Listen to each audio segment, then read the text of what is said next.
Hello बच्चों, अपन ने अध्याय 3 के 2 पार्ट पढ़ लिए। अब आगे वाला जो पार्ट 3 जो है उसमें पढ़ते हैं।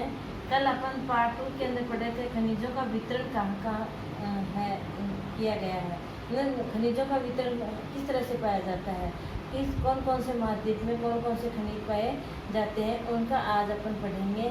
कि कल अपन ने देखा था कि एशिया महाद्वीप में पाए जाने वाले खनिज जो थे वो कौन कौन से, उन देशों में कौन कौन से खनिज पाए जाते हैं, एशिया महाद्वीप के देशों में कौन कौन से खनिज पाए जाते हैं, ये अपन पढ़ रहे थे। अब आगे अपन पढ़ते हैं उत्तरी अमेरिका।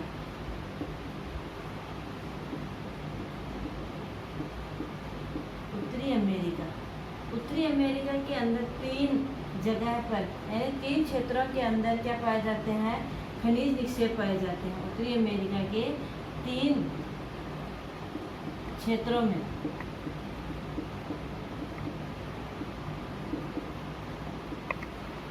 खनिज निक्षेप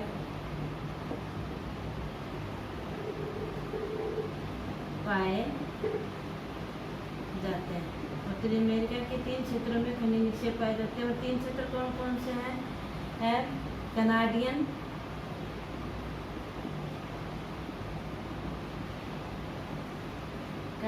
शिल्प प्रदेश,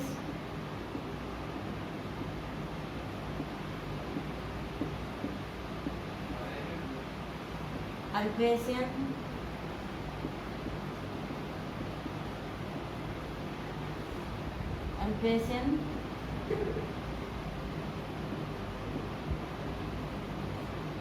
शिल्प प्रदेश,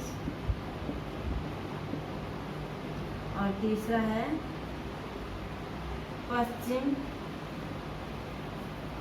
तीसरा जो है वो है पश्चिमी पर्वत श्रृंखला।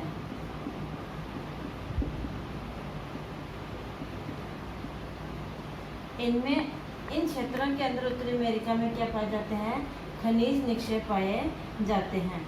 उसके बाद में स्विट्जरलैंड के अंदर कोई अभी तक कोई किसी प्रकार का कोई खनिज ज्ञात नहीं हुआ, यानी इस प्रकार के कोई खनिज नहीं पाए जाते जहाँ पर खुदाई की गई हो, पाए गए हों।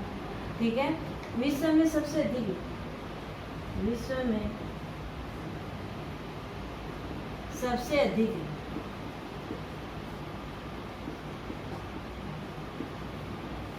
लौह एस्क, विश्व में सबसे अधिक लौह एस्क जो अग्रणी उत्पादक देश है। लौह एस्क में अग्रणी कौन है? अग्रणी। हेलो बच्चों, अध्याय 3 के अंदर अपन 2 पार्ट पढ़ लिए। तीसरे पार्ट के अंदर आज अपन पढ़ेंगे कि जो अलग अलग महाद्वीप हैं उनमें जो खनिजों का वितरण है वो किस प्रकार से पाया जाता है। उत्तरी अमेरिका, एशिया महाद्वीप के अंदर जो देश हैं उनमें कौन कौन से खनिज पाए जाते हैं, पार्ट 2 के अंदर पढ़ा था कल वाले वीडियो के अंदर। आज अब अगर अपन उत्तरी अमेरिका के अंदर देखें तो 3 क्षेत्रों में खनिज निक्षेप पाए जाते हैं। कौन कौन से हैं? कनाडियन शिल्प प्रदेश, अल्पेशियन शिल्प प्रदेश और पश्चिमी पर्वत जो श्रृंखला है, इनके अंदर खनिजों के निक्षेप पाए जाते हैं। विश्व में सबसे अधिक जो लौह एस्क में अग्रणी उत्पादक जो देश है वो कौन सा है? यूरोप है। और उच्च श्रेणी का ये जो लौह एस्क है, उच्च श्रेणी का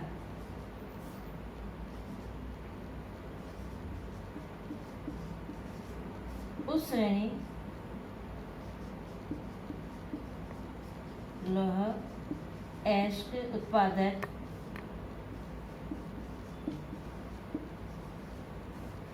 उत्पादक देश कौन सा है?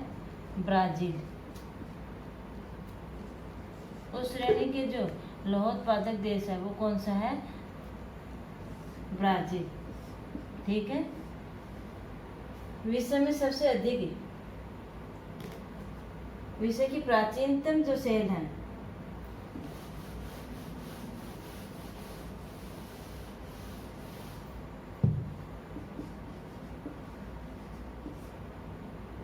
विश्व में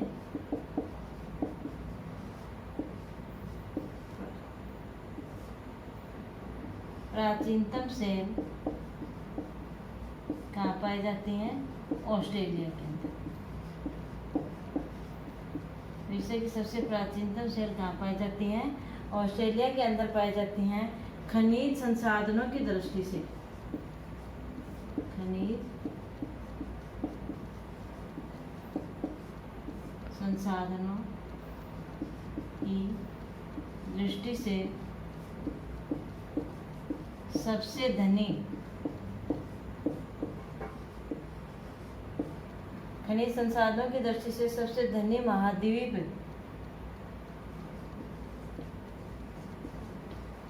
कौन सा है? अफ्रीका। ठीक है। विश्व की सबसे प्राचीनतम सेल कहाँ पाई जाती है? ऑस्ट्रेलिया में। खनिज संसाधनों की दृष्टि से सबसे धनी जो महाद्वीप है वो कौन सा है? अफ्रीका।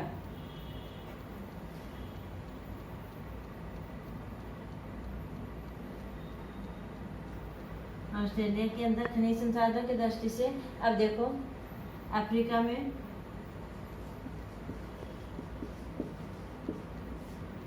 सोना,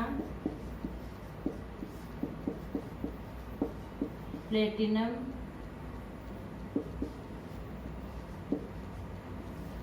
सोना, प्लेटिनम और हीरे। सोना, प्लेटिनम, हीरे का सबसे बड़ा उत्पादक देश है। सबसे बड़ा उत्पादक है। यानी अफ्रीका, जो सोना, प्लेटिनम और हीरे हैं वो सबसे ज़्यादा कहाँ पाए जाते हैं? अफ्रीका के अंदर बनते हैं। विश्व के अंदर बॉक्साइट उत्पादक की दृष्टि से, विश्व के अंदर बॉक्साइट का सबसे बड़ा उत्पादक, विश्व में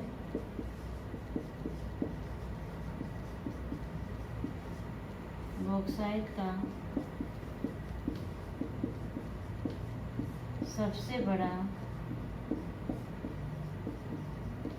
उत्पादक कौन सा है? ऑस्ट्रेलिया।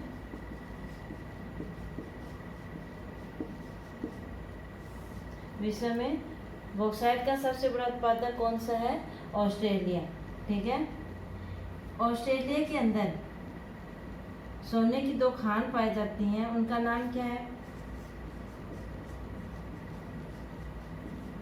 ऑस्ट्रेलिया में कालगुडली और कुलगार्डी।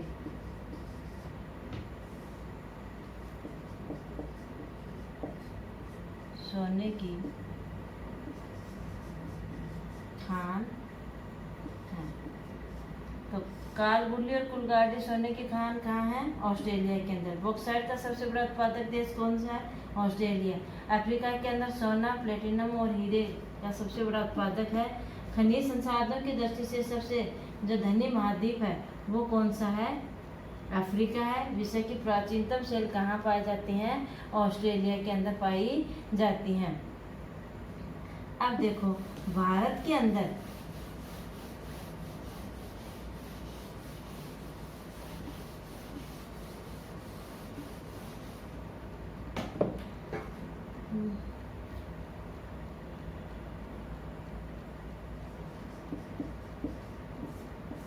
भारत में जो उच्च कोटि की जो खनिज पाए जाते हैं वो कौन से हैं? लौह एस्क,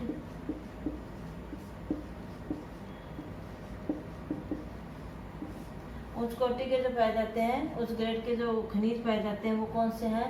लौह एस्क और नमक। ये पाए जाते हैं। अब देखो जो सिलिकॉन है उस एस का उपयोग किसमें किया जाता है? कंप्यूटर उद्योग में।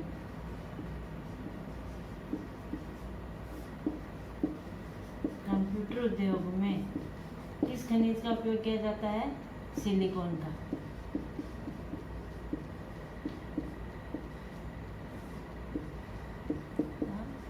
उपयोग उपयोग किया जाता है। ठीक है। भारत में लौह अयस्क के उत्पादक राज्य कौन से हैं? झारखंड, ओडिशा, छत्तीसगढ़, कर्नाटक, महाराष्ट्र, मध्य प्रदेश और गोवा। भारत में सोने की खान, भारत में सोने की खान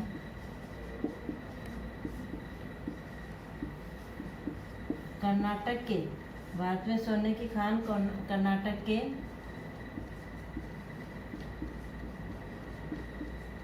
कोलार में स्थित है। ठीक है। भारत में सोने की खान कहाँ स्थित है? कर्नाटक के कोलार में स्थित है। नमक उत्पादन में भारत में सबसे ज़्यादा नमक जो है वो राजस्थान के सांभर झील से प्राप्त होता है। किससे प्राप्त होता है? सांभर झील से। राजस्थान में सांभर झील से नमक का उत्पादन होता है। कहाँ होता है? राजस्थान के अंदर। तो सबसे अधिक नमक का उत्पादन कहाँ है? भारत के अंदर राजस्थान राज्य के। और किससे प्राप्त होता है? सांभर झील से प्राप्त होता है। अब अपन आगे पढ़ेंगे ऊर्जा संसाधन कितने भागों में बांटे गए हैं।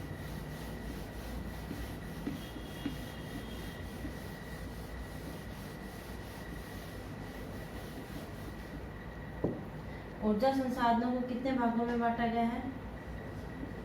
ऊर्जा संसाधन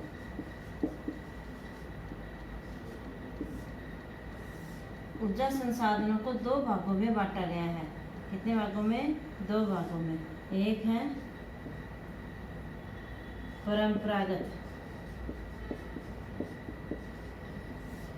परंपरागत ऊर्जा संसाधन और दूसरे कौन से हैं? गैर परंपरागत ऊर्जा संसाधन।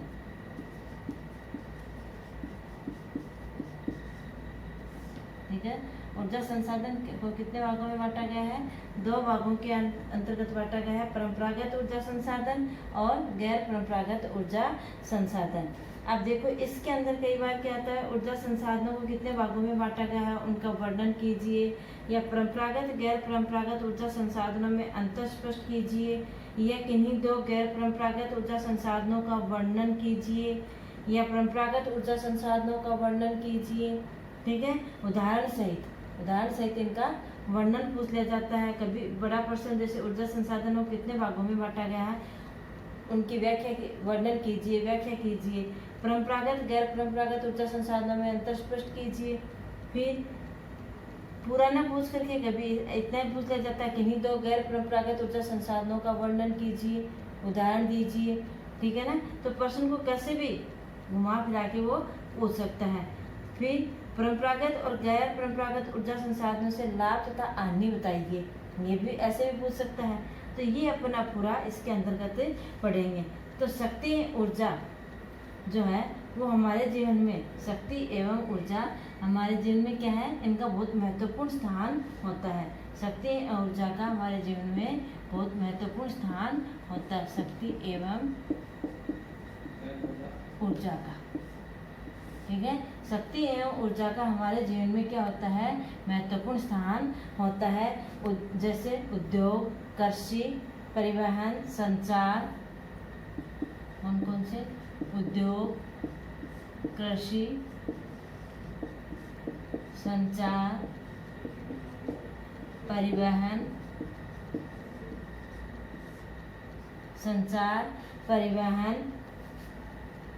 प्रतिरक्षा। उद्योग, कृषि, संचार, परिवहन, प्रतिरक्षा, इन सभी में हमें इनकी आवश्यकता होती है। अब अगर अपन पढ़ें कि ऊर्जा के परंपरागत स्रोत कौन से हैं। ठीक है। ये ऊर्जा के जो परंपरागत स्रोत हैं ये लंबे समय से चलते आ रहे हैं।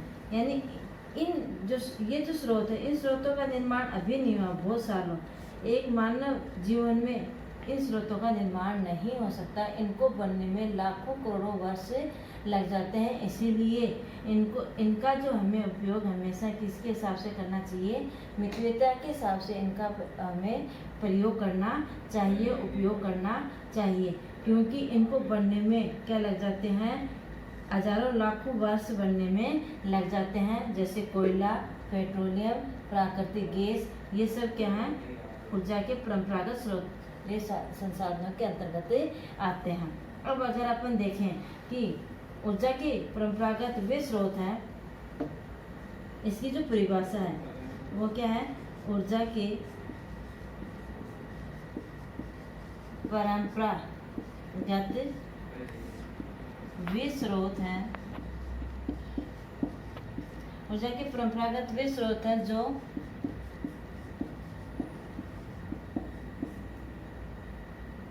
लंबे समय से सामान्य उपयोग में लाए जा रहे हैं। ठीक है, जा रहे हैं, जैसे ईंधन,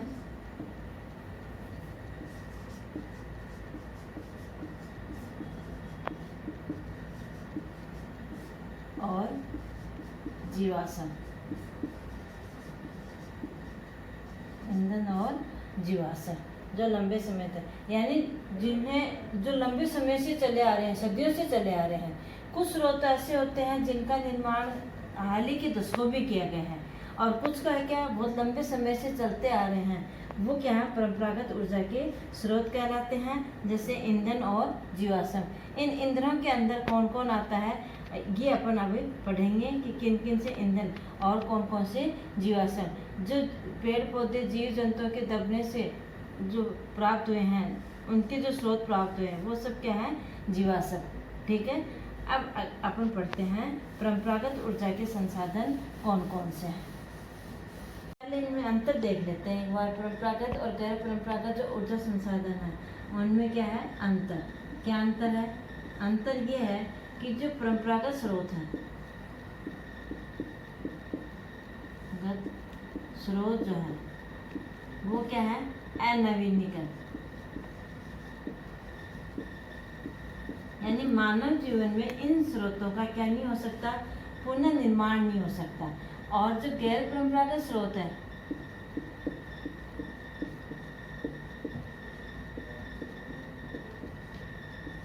गैर परंपरागत जो स्रोत है, उन स्रोतों का क्या है, उनका क्या किया जा सकता है, नवीनीकरण,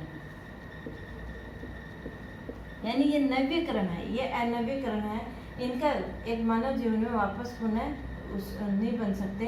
और गैर परंपरागत स्रोत है, उनका क्या है, ये वापस पुनः बन सकते हैं, जैसे सौर ऊर्जा,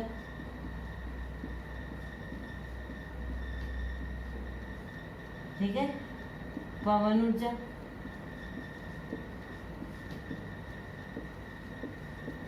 इन स्रोतों से को बनने में काफी साल लग जाते हैं, और इन्हें अपन जैसे जैसे जितनी आवश्यकता उसके अनुसार ये बनते चले जाते हैं। जैसे सौर ऊर्जा, जहाँ उष्णकटिबंधीय जो क्षेत्र हैं, उन क्षेत्रों के अंदर इन स्रोतों का निर्माण होता रहता है। जहाँ पवन का अच्छी चलती है, वहाँ पर पवन ऊर्जा का निर्माण किया जा सकता है। तो इस प्रकार से इनका पिछले कुछ दशक सालों में ही गैर परंपरागत स्रोतों का से किया जाने लगा, शुरू की जाने लगी है, और इनको बनने में काफ़ी समय लग जाता है। तो मुख्य अंतर एक ही है इसके अंदर कि अनवीनीकरण है, और ये क्या है, नवीनीकरण। अब अपन पढ़ते हैं इनके लाभ तथा हानि। परंपरागत स्रोतों के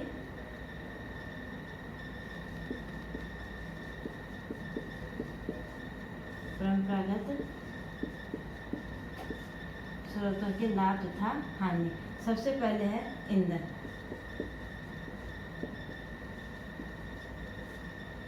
ईंधन का लाभ क्या है, ईंधन का लाभ है कि ये क्या होता है, सुप्राप्य, क्या होता है, यानी आसानी से प्राप्त किया जा सकता है। एक दूसरा, इसका उपयोग क्या कर सकते हैं, बहुसंख्यक लोग, बहुसंख्यक लोग उपयोग कर सकते हैं। ठीक है ना, बहुसंख्यक लोग इसका उपयोग भी कर सकते हैं। हानि क्या है ईंधन की? ईंधन की हानि है कि संग्रहण करने में क्या लगता है, इनको अधिक समय लगता है। क्या लगता है? संग्रहण करने में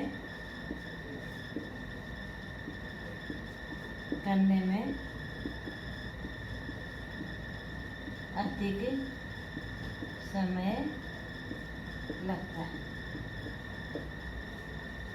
ठीक है, इनको संग्रहण करने में क्या लग जाता है? अधिक समय लग जाता है। दूसरा, प्रदूषण फैलाते हैं।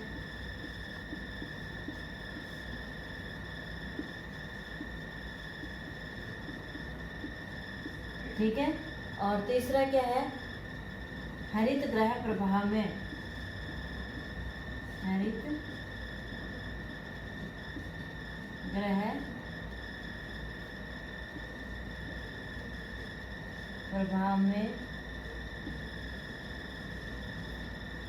वृद्धि करते हैं। तो ये इसके लाभ तथा हानि हो गई। अब अपन आगे वाले को देखते हैं कि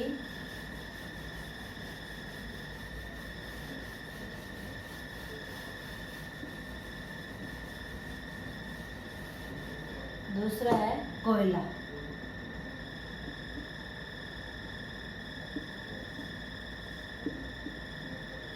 कोयले के अंदर इसके लाभ क्या है? कोयले के लाभ है विस्तृत रूप में उपलब्ध। क्या है? विस्तृत रूप में उपलब्ध। ठीक है, दूसरा क्या है? विद्युत उपकरण के लिए।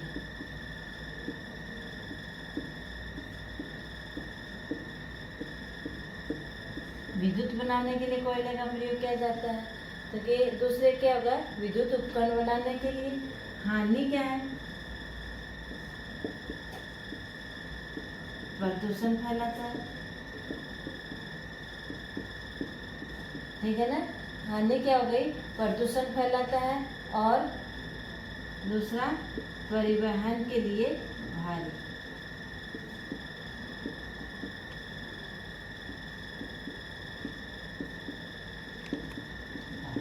यानी आसान।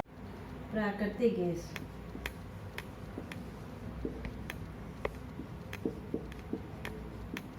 ठीक है, प्राकृतिक गैस से क्या लाभ है?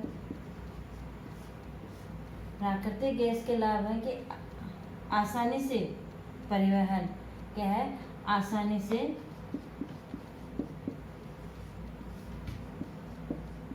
परिवहन हो सकता है। ठीक है, आसानी से परिवहन किया जा सकता है। तेल एवं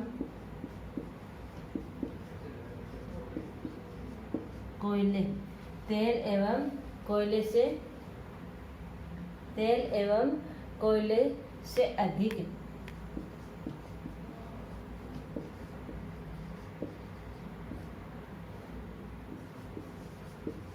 स्वच्छ। तेल एवं कोयले से अधिक स्वच्छ। और तीसरा क्या है? तेल से सस्ता। क्या है? तेल से सस्ता। यानी जो प्राकृतिक गैस है वो तेल से सस्ती है। और क्या है? आसानी से परिवहन की जा सकती है। और तेल और कोयले को उपयोग में लेकर के जिन संसाधनों के द्वारा अपन काम में लेते हैं बनाने के लिए, उससे ये क्या है? ज़्यादा स्वच्छ होती है। अब इससे हानि क्या है? हानि ये है कि स्थानीय समुदाय को वहाँ से क्या करना पड़ता है? स्थापित।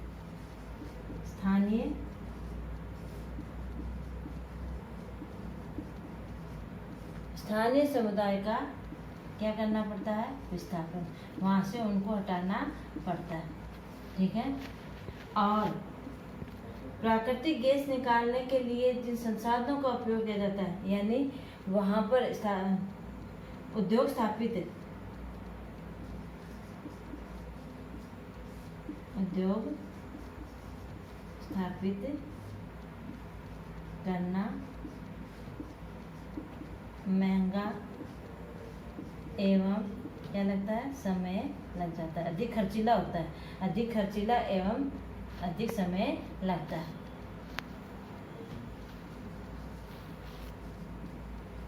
अधिक समय लगता है, ठीक है। तो अपन ये ऊर्जा के कुछ परंपरागत स्रोतों का आपकी बुक के अनुसार दिए गए जो हैं उनके अनुसार अपन ने ये 3-4 प्राकृतिक स्रोत पढ़े हैं। अगर कल अपन पढ़ेंगे गैर परंपरागत स्रोतों के अंदर क्या क्या लाभ है और क्या क्या हानि है, ठीक है। फिर समझ में नहीं आए तो कमेंट बॉक्स में लिख करके और पूछ सकते हैं, लिख सकते हैं कि आपको क्या नहीं समझ में आया।